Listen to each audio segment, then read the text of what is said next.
ગણિત વિષયાનું નામ છે ખેતર અને તેની ફરતે વાડ. મૂલ્યાંકનની પ્રવિધિ અમે પસંદ કરી છે મુલાકાત. અધ્યયન નિષ્પત્તિ લીધી છે ખેતર કે બગીચાને વાડ નાખવા માટે કેટલા તારની જરૂર પડશે એ વિદ્યાર્થી શોધે છે, ગણી શકે છે.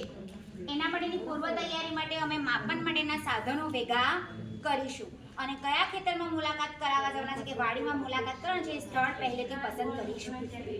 ત્યાર પછી સંદર્ભ સાહિત્ય તરીકે આજે અમે રૂબિક્સ બનાવવા માટે ચેટ જીપીટીનો ઉપયોગ કર્યો છે, એટલા માટે લખ્યું છે.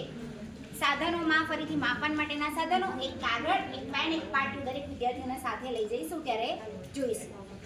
રૂબિક્સ બનાવી છે અમે આ પ્રમાણે. મૂલ્યાંકનના પાસાઓ એમાં સૌથી પહેલા અવલોકન શક્તિ લીધી છે.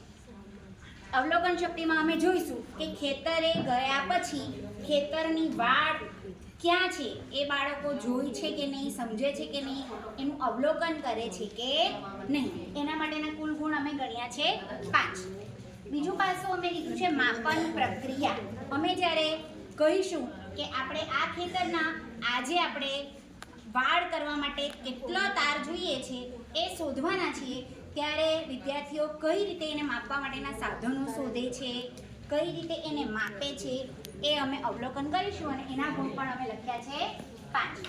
પરિમિતિની સમજ. ક્લાસરૂમમાં અમે પહેલેથી સમજાવેલું જ હશે પરિમિતિ વિશે, તો એ પરિમિતિ છોકરાઓ જાતે ગણે છે કે નહીં, એની પાસે જે માપ છે એ પ્રમાણે લંબાઈ અને પહોળાઈનો ઉપયોગ કરીને પરિમિતિ જાતે શોધે છે કે નહીં તેના માર્ક આપ્યા છે અમે 5. ત્યાર પછી ટીમ વર્ક અમે જોઈશું. ભલે ગણિતનો વિષય છે પણ ટીમ વર્કના માર્ક અમે મૂક્યા છે. સમૂહમાં છોકરાઓ સારી રીતે કામ કરી શકે છે કે નહીં એના 5 ગુણ એમને આપીશું.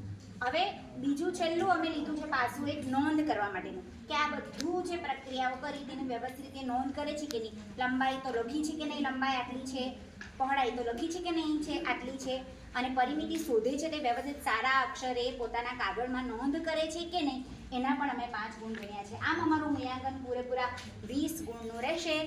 એમાં અમે નક્કી કર્યા પ્રમાણે 15 થી 20 ગુણ જેના આવશે તેને ઉત્તમ ગણીશું, 10 થી 15 સારા, 5 થી 10 સામાન્ય અને 10 થી 5 એ નબળા ગુણ ગણીશું. આભાર.